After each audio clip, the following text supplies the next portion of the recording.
kuota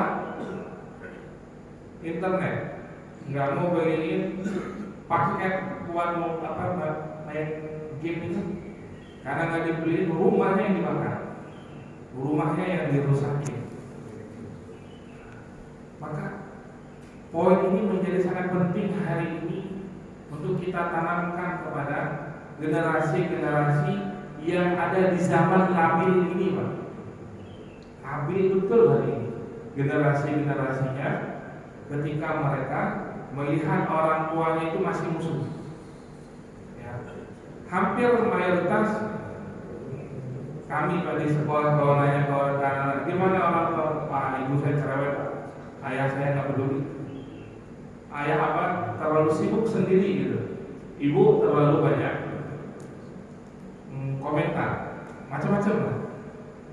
Betul, di usia mereka kadang-kadang belum bisa mencerna itu. Kita selalu bilang apa, nanti kamu akan tahu ketika ada di posisi kami. Tapi kan terlambat. Ya, hati kita sebagai orang tua sudah cukup hancur. Hati kita sebagai orang tua sudah cukup kecewa. Nah, maka poin ini perlu kita ulang-ulang, Pak. Kita kisahkan ke anak kita. Karena cara menasehati yang paling gampang itu adalah lewat kisah. Karena kita tidak menghakimi seseorang, kita tidak menghakimi anak kita, tapi kita memberikan contoh lewat kisah. Sehingga cerita-cerita seperti ini masuk nih di bawah alam sadar mereka. Kalau kita langsung bilang kamu nggak boleh seperti itu sering kadang-kadang anak-anak ngelawan gitu ya. Sering mereka merasa apa sih ini ayah, apa sih ini ibu gitu. Tapi ketika lewat kisah, makanya butuh khususnya kita laki-laki banyak bicara dengan anak, banyak diskusi dengan anak. Karena dalam Al-Quran paling banyak mengisahkan ayah berbicara dengan anak dibandingkan ibu di Al-Quran. Dilihat presentasenya, maka lebih banyak diskusi ayah dengan seperti kisah wa qala Luqman li ibnihi, Luqman berkata kepada anaknya. Banyak kisah ya, banyak sekali. Ya, sehingga kita sering sekali memposisikan udahlah masalah ngomong-ngomong sama anak biar istri aja, kita biar cukup fokus dengan mencari rezeki aja. Padahal momentum diskusi ayah berbicara dengan anak, ngobrol dengan anak, itu jauh lebih mereka rekam, mereka ingat dibandingkan diskusi dia dengan ibu. Karena ibu sedikit dia ngomong, jawabnya panjang. Balik ke kita saja, Pak. Masih ingat kan, Pak, dulu bagaimana ayah kita dekat dengan kita, nasihat-nasihat ayah. Itu mungkin jauh lebih kita ingat daripada nasihat dari karena ibu banyak nasihatnya, sehingga pusing yang mana yang penting. Semuanya cuma nasihatnya. Tapi kalau ayah kan sekali ngomong singkat, padat, jelas gitu ya. Nggak ada bertele-tele kalau gitu. Nah, dan itu kita ambil peran, Pak. Kalau untuk nasihatin anak paling bagus ayah dibandingkan ibu. Bukan berarti ibu nggak penting, tidak. Untuk nasihatin hal-hal yang penting, ya, yang krusial banget, panggil, dudukin. Kalau laki-laki apa rangkul sambil duduk diskusi ngobrol, pegang pundaknya. Kalau perempuan sambil pegang tangannya, gitu ya, belai rambutnya. Ini anak perempuan kita, Pak. Dengan orang lain. Nah, anak perempuan. Maka itu cepat masuknya. Karena belayan ayah kepada anak itu buat perempuan itu dalam banget bagi mereka. Tidak mudah nanti ketika mereka dewasa melihat ada yang ngasih coklat, tidak mudah jatuh hati. Nah, ini anak kita sedikit dikasih coklat sudah, aduh, dia perhatian kasihan sekali temanku ya, kalah gitu. Maka usahakan kalau kita sebagai ayah ada anak perempuan, maka jadikan kita ini adalah cinta pertamanya. Cinta pertamanya. Baik, maka tidak ada alasan bagi seorang anak untuk durhaka kepada orang tua. Tidak ada alasan. Dalam kondisi apapun, bahkan sampai berbeda agama pun, nggak boleh kita mendurhakai orang tua. Kita nggak ikut dalam perkara ibadahnya, tapi dalam hal-hal yang lain, silaturahim, datang jenguk, tanya kabarnya, nah itu perlu kita bangun dengan orang tua kita. Baik, ini ada 2 ayat Pak berikutnya. Dari kata yang diwarnai warna biru, yang berbeda di situ apa? Hanya 1 hurufnya. Yang pertama di atas halim, ha diawali dengan ha. Yang ayat berikutnya diawali dengan huruf ain, alim. Satu kata ini yang berbeda, tapi maknanya dalam kisahnya Nabi itu jauh banget, sangat jauh sekali. As-Saffat ayat 101 ini berkisah tentang ketika Nabi Ibrahim pertama sekali diberikan keturunan lewat Siti Hajar di usia beliau yang 86 tahun. 86 tahun, Daerah berapa? 7? Masih ada kesempatan ya?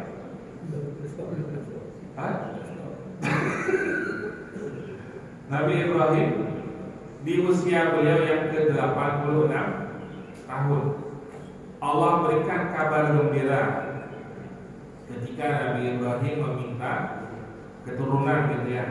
Doa Allah, di usiaku yang sudah senja ini belum ada keturunan.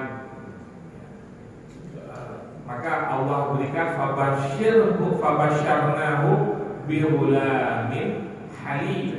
Nah, halim ya, di sini menunjukkan sifat bagaimana anak yang lahir nanti lewat rahimnya Siti Hajar, yaitu Nabi Ismail. Nabi Ismail itu punya sikap gimana Pak? Halim betul ya, sabar, santun, lembut, itu halim Pak. Di umur yang ke-99 tahun, jadi tafsir Ibnu Katsir, di umur 99 tahun Nabi Ibrahim diberikan lagi keturunan yang kedua. Di surah Al-Hijr ayat 52 ini, qalu la taujal inna nubasyiruka bi ghulamin alim, yaitu Nabi Ishak lewat Siti Sarah. Ini kan kisahnya, ingat Pak ya, yang kisah malaikat malam-malam datang ke rumah Nabi Ibrahim tengah malam nih, karena Nabi Ibrahim itu terkenal dengan orang yang sangat dermawan. Siapapun yang bertamu ke rumah beliau pasti beliau jamu. Ini tengah malam pertama datang. Ini malaikat ini datang sebenarnya bukan pingin, tujuan utamanya bukan ke Nabi Ibrahim nih. Tujuan utamanya ke saudaranya Nabi Ibrahim, Nabi Lut. Ke Nabi Ibrahim cuma mampir aja. Sebelum ketemu Nabi Lut, mampir sebentar ke Nabi Ibrahim karena beliau terkenal dengan kedermawanannya. Apa kedermawanan beliau? Kalau datang tamu pasti beliau jamu Pak. Ini udahlah baru ketemu, baru datang malam-malam. Apa beliau berkata kepada istri beliau di sana, kita punya apa? Ada anak sapi gitu ya, yang kalau untuk disembelih itu masa paling enak gitu. Kata Nabi, sembelih, kita sembelih. Maka dua malaikat ini dijamu dengan hidangan yang enak banget, istimewa. Ini baru kenal, Pak. Maka kalau kita ingin sejauh mengukur kedermawanan kita, tolak ukurnya Nabi Ibrahim. Sanggup nggak kita orang baru datang ke rumah kita, Pak, baru pertama kali datang, belum kenal sebelumnya, kita jamu apa yang kita punya gitu ya. Nabi Ibrahim motong sapi satu, jamu buat tamu beliau. Ternyata didapati tamunya malah nggak makan, cuma liatin aja. Pas lihat ke bawah, kakinya nggak nyentuh. Nah, kalau kita kan kabur, sama Nabi Ibrahim juga takut. Ini siapa? Kemudian dua malaikat ini menenangkan, wahai Ibrahim, tenang, kami ini malaikat. Baru Nabi Ibrahim tenang. Nah, malaikat tersebut memberikan kabar gembira ini, qalu la taujaz, inna nubasyiruka bi ghulamin ali. Jangan takut gitu ya. Jangan takut wahai Ibrahim, kami datang ingin ngasih kabar gembira bahwa engkau akan punya anak bi ghulamin ali, anak yang memiliki pengetahuan yang banyak, anak yang alim, anak yang pintar cerdas. Maka kita dapati keturunan dari Nabi Ishak pintar-pintar, Pak. Di antaranya jadi Bani Israil itu ya, keturunan dari Nabi Yakub cerdas. Kemudian kita lihat yang disembelih yang mana, Pak? Yang Halim apa yang Ali? Yang Halim. Ketika Nabi Ibrahim datang di usia Nabi Ismail yang sudah remaja ya, yang belum disebutkan belum di usianya yang remaja gitu ya. Ketika datang, "Wahai anakku, aku dikabarkan tentang aku bermimpi," gitu ya. Kalau untuk menyembelihmu, karena ini Halim maknanya penuh dengan ketaatan, sopan santun. If'al ma tu'mar, Tuhan ayahku, lakukan apa yang Allah perintahkan. Kemudian ketika akan disembelih, apa kata Nabi Ismail? Duhai ayahku, tutuplah mataku, ya, tutuplah mataku supaya engkau tidak terbayang-bayang. Ini anak yang halim, Pak. Kemudian disampaikan juga, duhai ayahku, potonglah dengan cepat sehingga darah tidak mengenai bajumu. Jangan sampai ibuku nanti sedih melihatnya. Pertanyaannya, Pak, kalau seandainya yang mau dipotong itu adalah anak yang cerdas, maka dia akan jawab,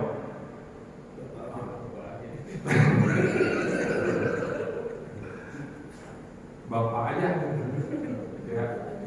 Kenapa harus potong saya? Apa dalilnya?" Kenapa harus saya? Macam-macam. Makanya kata halim dengan alim ini saja itu menunjukkan karakter anak yang dilahirkan beliau. Maka ayat Quran itu, Pak, beda satu huruf saja jauh banget nanti maknanya, sehingga bisa menunjukkan karakternya. Maka disinilah ketika Nabi Ibrahim yang memiliki anak Nabi Ismail yang begitu tawadhu, ya, begitu taat dengan ayahnya, dan juga keturunan beliau nanti. Dan yang paling halim dari keturunan beliau adalah Nabi Muhammad sallallahu alaihi wasallam. Maka penduduk Quraisy itu halim, Pak. Ya, halim. Halim itu sopan, mereka satu. Ya, Sayyidina Abu Bakar, kalau Sayyidina Umar mungkin agak beda dikit, keras, Pak. Tapi secara umum mereka halim, yang bijaksana. Tapi kalau dari keturunannya Nabi Ishak, dalam keilmuan cerdas, sehingga cara masalah urusan dunia mereka jauh lebih menguasai karena pengetahuan mereka banyak. Baik, ketika Nabi Ismail diberikan keturunan Nabi ketika Nabi Ibrahim diberikan keturunan Nabi Ismail dengan Nabi Ishak. Nah, di sini ada pelajaran penting, Pak. Alhamdulillahilladzi wahaba. Nabi Ibrahim mengucapkan syukur kepada Allah ya atas nikmat yang telah Allah berikan. Maka kenikmatan terbesar bagi keluarga adalah diberikannya keturunan. Karena anak itu adalah yang melanjutkan kebaikan dari keluarga yang sedang kita. Maka jangan melihat anak hanya sebatas sudah punya keturunan, bukan itu. Ya, maka doa kita dalam semua doa para nabi tidak mendoakan anak, tapi mendoakan apa? Bukan mendoakan hanya waladi atau binti, anak laki-laki saya atau anak perempuan saya, tapi dzurriyyati. Beda, Pak. Kalau walad atau bin itu hanya anak di bawah kita pas. Tapi kalau dzurriyyah itu apa? Keturunan ke bawah dan terus. Bahkan dalam surah Al-Kahfi, dalam kisah perjalanan Nabi Musa dengan Nabi Khidir, ada satu rumah yang dibangun. Dalam tafsir Al-Qasir dikatakan wa kana abuhuma sholihah. Kenapa dibangun itu rumah? Karena kedua anak yatim ini punya ayah yang soleh. Ditelusur ayahnya yang mana, bukan ayahnya di atas, tapi ayahnya ketujuh. Maka kesolehan kita hari ini itu berdampak bagi dzurriyyah kita. Makanya penting kenapa kita harus jadi soleh, kenapa kita harus menjadi baik, bukan buat kita, buat dzurriyyah kita. Maka di sini kita lihat penggunaan kata wahaba. Wahaba itu kan hadiah, pemberian tanpa meminta imbalan. Makanya ketika Allah memberikan kita anak, mungkin gak kita balas apa yang Allah berikan kepada kita? Tidak mungkin. Makanya Rabbana hablana, ya, berikan kami ya Allah, beri pemberian yang Engkau berikan itu, Engkau jangan minta balasan apa-apa. Karena kita nggak sanggup bayar, kita nggak sanggup membalasnya. Makanya wahaba, memberi tanpa mengharapkan imbalan. Ala kibari, karena anak ini adalah kenikmatan yang sebesar yang ada di dalam keluarga. Maka hari ini kita yang diamanahi anak keturunan, jangan kita sia-siakan, karena mereka yang meneruskan kebaikan keluarga kita, dan mereka adalah investasi buat akhirat kita. Karena kalau bisnis, kalau bicara investasi ya senang lah ya. Oh, ini investasi mahal. Bagaimana nggak mahal, Pak? Ada nanti di mana anak bisa mengeluarkan orang tuanya dari api neraka, walaupun orang tuanya sedang disiksa habis-habisan. Sampai para malaikat itu, sampai orang tuanya itu nanti bertanya, kenapa berhenti mukul saya? Ini terusin aja, memang saya ahli masyarakat ya. Kata malaikat, gimana saya akan mukul kamu? Itu anak kamu di surga manggil. Anakmu di surga manggilin kamu. Maka kata Allah apa? Keluarkan orang tuanya, ya satukan dia dengan anak-anaknya. Nah, di situ nanti kita baru merasakan bagaimana investasi dunia itu kita bawa sampai akhirat.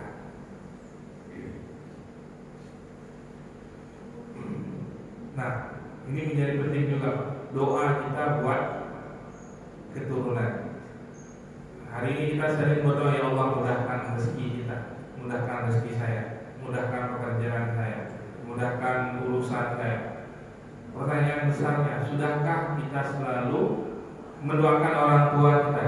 Tapi juga jangan pernah lupa untuk mendoakan anak turunan kita. Ya, karena doa orang tua itu la hijab, nggak ada penghalang. Doa kita untuk anak itu tidak ada langsung vertikal langsung dengan Allah. Ya, maka kita banyak melihat kisah Wais Al-Qarni karena doa, karena ta'limnya dengan ibunya, penduduk bumi yang terkenal di langit. Ada banyak sekali kisah-kisah bagaimana buah dari hasil taat kepada orang tua gitu ya. Nah, maka doa orang tua kepada anak pun seperti itu pengaruhnya, besar sekali pengaruhnya. Nah, ini kan kisah ketika Nabi Ibrahim diminta oleh Allah yang meminta untuk membawa Ismail kecil di sebuah tempat gersang, gak ada mata air, lembah pula, yang manusia gak mau datang ke situ pada masanya. Gak ada yang mau. Ibaratnya kita hari ini gimana coba ya? Lembah, gersang, gak ada kehidupan. Di mana tuh hari ini? Gak ada. Kalau daerah kita hampir semuanya enak lah ya. Masih ada pohon, ada ini. Kebanyakan Pak, Mekah itu kan lembah ya. Menjorok ke bawah. Maka ketika Nabi Ibrahim membawa Hajar dengan Ismail ke sana, beliau minta kepada Allah, Rabbana inni askantu min dzurriyyati. Beliau enggak mengatakan aku meletakkan anak dan istri dan anak saya, tapi meletakkan istri dan anak saya dan keturunan saya. Karena memang ketika diletakkannya nanti akan terus menetap di sana. Biwadin, di sebuah lembah. Ghairi dzar'in, nggak ada di situ tumbuhan, nggak ada apalagi kebun, apalagi padi, nggak ada sama sekali. Inda baitikal muharram. Nah, maka di sini poin penting lagi adalah ketika kita menempatkan mencari rumah, carilah yang dekat dengan tempat ibadah. Alhamdulillah di kita di sini enggak satu, malah 3 sekeliling kita. Beda Pak rasanya. Mungkin Bapak yang pernah tinggal dulu sebelumnya di perumahan atau di rumah gitu ya, yang jauh dengan tempat ibadah Pak, bagaimana silaturahmi? Susah kita, udahlah susah ketemu sehari-hari, susah apalagi ketemu yang rutin. Tapi kalau di masjid minimal kita bisa ketemu setiap waktu sholat. Maka tanpa masjid mungkin hubungan ini silaturahim ini susah kita bangun. Maka jadi penting Pak ketika kita punya tempat, dan itu pun kita sampaikan ke anak kita nanti. Kalau cari rumah, cari yang dekat dengan masjid. Cari rumah yang dekat, yang di situ masjidnya bisa dijangkau, cepat gitu jangkau. Rabbana liyuqimus shalah. Nah, kalau udah dekat dengan masjid ngapain? Nah, jangan tinggalin sholat, tegakkan sholat. Enggak disebutkan di sini puasa, enggak disebutkan di sini sedekah, tapi liyuqimus sholat. Maka pengajaran kepada anak kita itu tentang sholat, ya enggak hanya sekarang saya sampai dia keluarga pun nanti kita ingetin terus. Jangan pernah malu, jangan pernah bosan untuk mengingetin anak kita kalau sholatnya masih bermasalah. Karena kalau kita nggak ngingetin Pak, kita nanti bermasalah. Karena ada anak nanti yang dihisab di hadapan Allah, duhai Allah, betul saya nggak sholat, betul saya nggak ngaji, tapi saya begini bukan mau saya, orang tua saya. Orang tua saya nggak pernah ngingetin saya sholat, orang tua saya nggak pernah nyuruh saya ngaji. Maka jangan salahkan saya. Kan repot tadi. Nah, makanya di umuran kita masih bisa nasihati.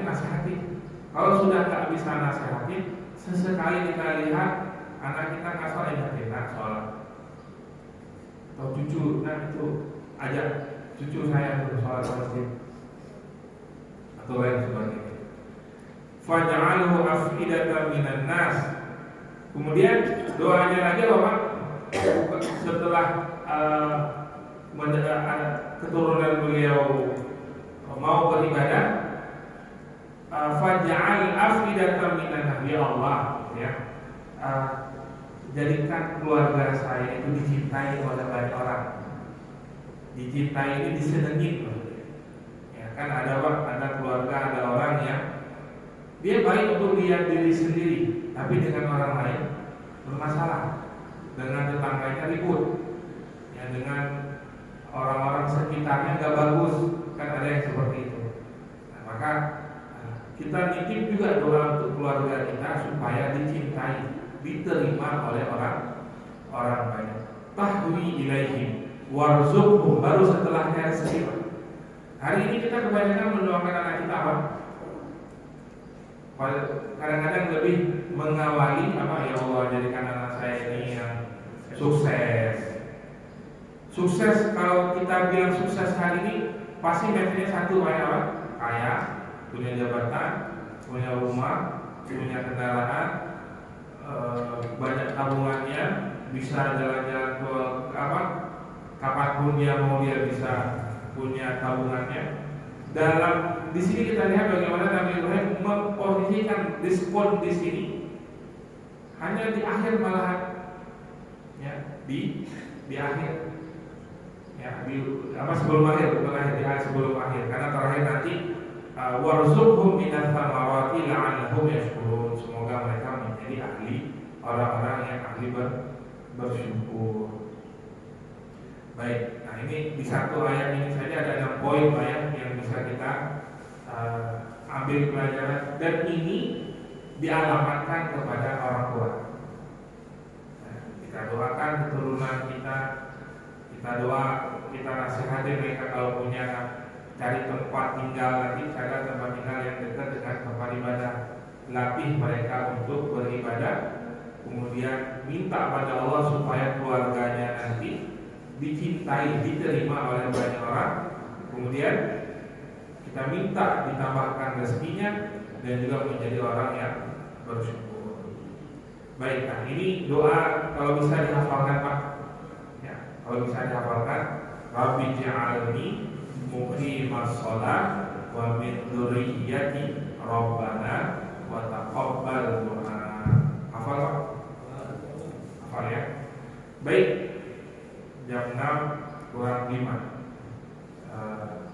Boleh Ustaz, mungkin menambahkan dikit atau nanya dikit. Ya, assalamualaikum warahmatullahi wabarakatuh. Kita telah mengambil pelajaran daripada Nabiullah Ibrahim alaihissalam. Sunnah-sunnah itulah itu sunnah baginda Rasul, sunnah Nabi Ibrahim alaihissalam. Terus mungkin saya ingin menambahkan sedikit, ketika tadi Nabiullah Ibrahim alaihissalam diutus oleh Allah SWT untuk membawa istri dan anaknya masih bayi di padang tandus di Arafah, di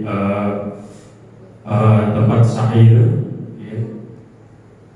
Safa Marwah, itu tidak ada kehidupan. Maka ini pelajaran tauhid bagi kita. Ketika Ibunda Siti Hajar radhiyallahu anhu, beliau ini ketika ditinggalkan, bekal sudah tidak ada, minuman sudah tidak ada, maka beliau ini lari-lari kecil sampai 7 kali bolak-balik. Ini menjadikan tauhid buat kita. Terus beliau dengan harapan ini ingin minta pertolongan kepada mungkin ada orang yang sedang dalam perjalanan, ada kabilah mungkin yang sedang di bawah sana. Tapi ketika beliau sudah berharap kepada makhluk, karena capeknya akhirnya beliau pasrah kepada Allah. Ini menjadikan tambahan ilmu tauhid buat kita. Ketika kita ada masalah, menggantungkan masalah kita kepada makhluk, pasti Allah tidak akan bantu. Tapi ketika kita menggantungkan masalah kita kepada Allah, pasti Allah akan tolong. Padahal Allah ingin mengetahui sampai di mana titik Siti Hajar ini menggantungkan kepada makhluk. Tapi begitu Siti Hajar ini sudah capek, sangat lelah, yang amat sangat lelah, maka beliau pasrah kepada Allah. Maka turunlah pertolongan Allah. Ini buat pelajaran bagi kita, sehingga kita setiap ada masalah selalu menggantungkan masalah kita kepada Allah, minta pertolongan kepada Allah, mengharap kepada Allah. Terus yang kedua, kalau kita ambil pelajaran Nabi Ibrahim alaihissalam ini Pak, semua nabi yang diutus ke muka bumi ini tidak lain hanyalah untuk bagaimana mengajak kepada Allah, dakwah. Tidak ada satupun nabi pun yang diutus ke muka bumi tidak untuk berdakwah. Maka ketika Nabi Ibrahim alaihissalam ini mengantarkan istrinya, beliau langsung disuruh dakwah kembali.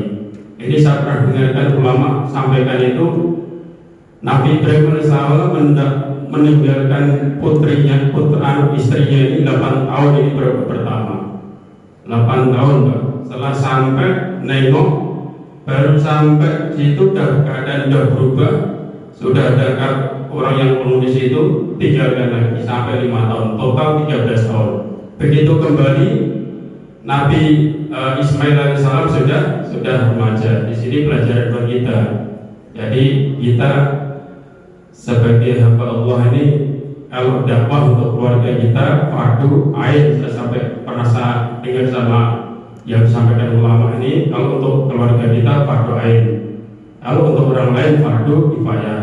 Jadi alhamdulillah Pak, di kompleks ini masih ada orang yang peduli sama orang luar sana, orang Amerika. Bagaimana kita orang Amerika, orang Brazil, orang Kolombia, orang Australia, orang hamba Allah, maka kita juga ada kewajiban bagi yang mampu finansialnya. Dan saya diberikan alhamdulillah kesempatan untuk mewakili bapak-bapak ini. Makanya kalau misalnya di sini ada orang dakwah, maka jangan kita pesimis.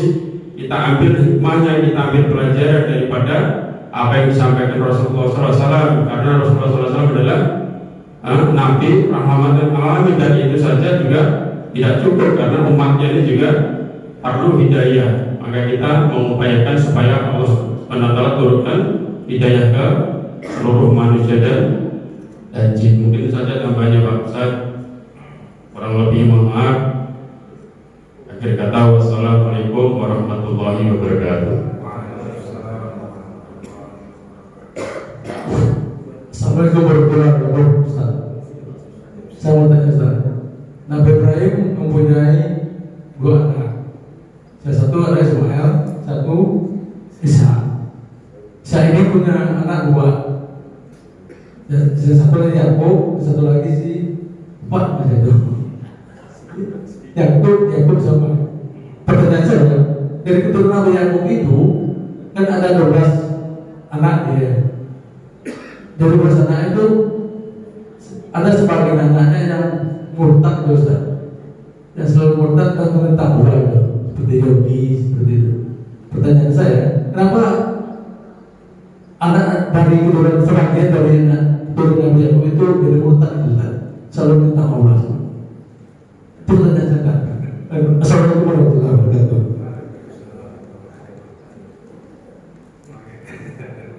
Baik, saya lanjutkan sedikit dulu Pak ya. Dan apa yang disampaikan Pak Yono tadi, semalam kita bahas Amri ya, di Tadarus ya, di juz 13 itu di surah Yusuf ayat 86. Allah berfirman, qala innama ashku bathi wa husni ilallahi wa a'lamu minallahi ma la ta'lamun. Ketika Nabi Yakub dihadapkan dalam musibah yang begitu menyedihkan bagi beliau ketika hilangnya Nabi Yusuf, ya, yang dikisahkan yang disampaikan oleh anaknya kalau dimakan oleh serigala, padahal kan didorong dalam sumur gitu ya. Maka sedihnya luar biasa. Beliau mengadu ya, masalah beliau hanya kepada Allah.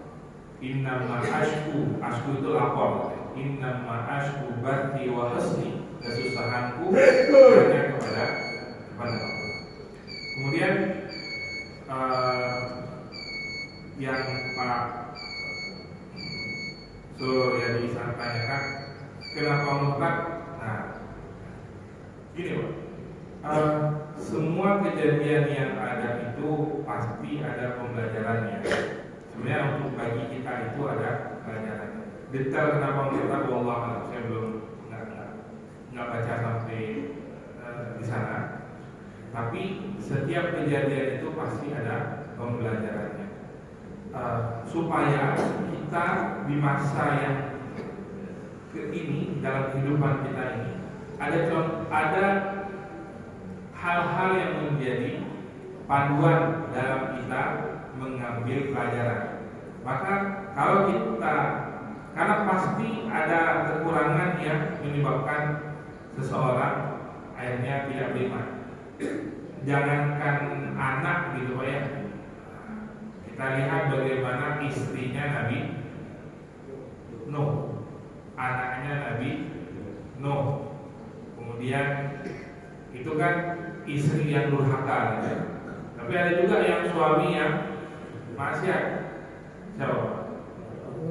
Ya. Asia Imro'atu Fir'aun. Bagaimana Asia yang taat solehah punya suami yang selevel Fir'aun, nggak main-main gitu ya. Maka kalau ada orang ngadu ke kita ya Allah suamiku parah banget, suamiku maksiat betul, tanya seperti Fir'aun enggak, udah masih bisa diperbaiki. Seperti Fir'aun enggak, udah itu masih bisa diperbaiki. Ya Allah saya punya istri maksiat betul, seperti istri Nabi Nuh enggak, udah masih bisa diperbaiki. Jadi pelajaran-pelajaran ini buat kejadian-kejadian ini menjadi pelajaran buat kita. Maka kalau ditanya sebab-sebabnya pasti panjang. Ya. Cuma saya pribadi nggak baca detail sampai ke sana. Tapi setiap kejadian itu selalu jadikan motivasi buat kita. Ketika kita sedang diuji, Pak, kita balik nanya, apa yang sedang saya hadapi tidak seberat yang dihadapi oleh Nabi Muhammad.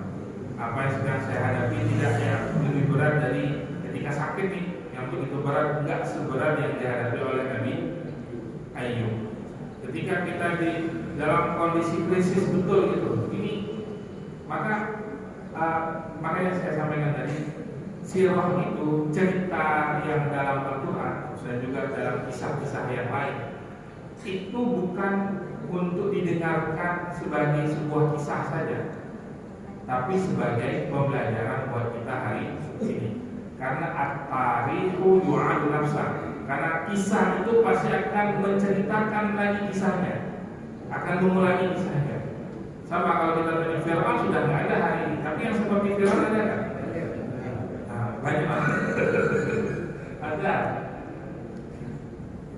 Orang-orang baik banyak juga hari ini, gitu kan? Bukan hanya orang jahat, yang orang baik juga banyak. Nah, itu menjadi pelajarannya. Begitu Pak Saudara. Kalau detailnya saya belum baca terkait kisah kenapa itu ya, kenapa sampai murtadnya ya, sampai tidak terima lagi gitu ya. Baik, cukup Pak.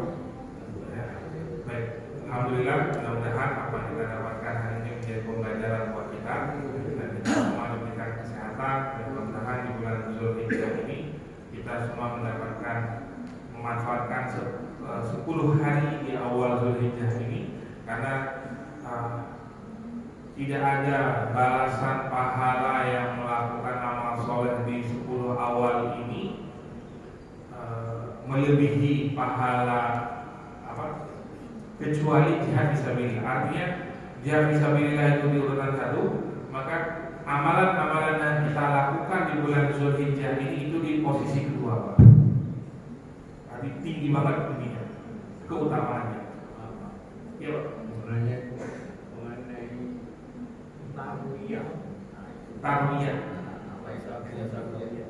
Tarwiyah. Puasa tarwiyah. Kalau Arafah kan kita tahu pada Arafah. Iya. Kalau tarwiyah itu gimana? Kalau di tempat saya memang ada orang namanya tarwiyah. Tapi ini khusus ini ahli. Tarwiyah apa gitu? Puasa tarwiyah. Ketika yang sedang melaksanakan ibadah haji wukuf di Arafah, yang tidak melaksanakan ibadah haji, maka disunnahkan untuk berpuasa. Puasa itu disebut dengan puasa tarbiyah. Jadi sunnah kalau puasa. Dan itu sunnahnya sunnah makan gitu ya, karena besarnya pahala. Apalagi tahun ini hajinya haji akbar, ini besar banget. Biayanya tinggi biasanya digeser. Iya. Baik, mari kita doakan. Tarbiyah itu nggak ada khusus tarbiyah itu ya. Apa nama tempat, apa nama apa gitu, nggak ada ya. Nah, ini istilah yang disebutkan oleh Nabi, disebutkan tarbiyah. Ada detailnya, saya lupa. Ada detailnya tentang makna dari kata tarbiyah tersebut yang nanti saya tertarik. Baik, Allah a'lam bishawab. Kita akhiri mudah-mudahan kita semuanya selalu diberkahi oleh Allah Subhanahu wa taala. Allah limpahkan kita kenikmatan sehat iman dan sehat jasmani, dan keturunan kita juga selalu dilindungi oleh Allah Subhanahu wa taala. A'udzubillahi minasyaitonir rajim. Bismillahirrahmanirrahim. Alhamdulillahirabbil alamin. Hamdan yafi'u wa yukafi'u mazidan ya rabbal alamin. Alhamdu kama yanbaghi li jalali wajhikal karim wa 'azimi sultanik. Allahumma ahsin 'aqibatana fi umuri kulliha min khairid dunya wa 'adzabil akhirah. Allahumma ij'al tajammu'an hadha tajammu'an marhuman wa tafarruqana min ba'dihi tafarruqan ma'suman. Rabbana atina fid dunya hasanah wa fil akhirati hasanah wa qina 'adzaban nar. Walhamdulillahi rabbil alamin.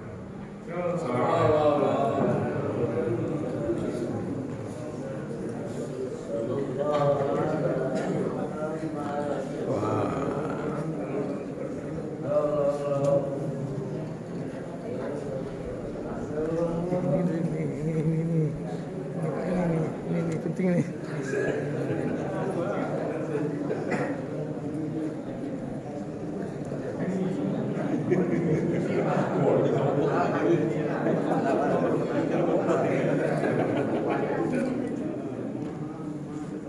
Allah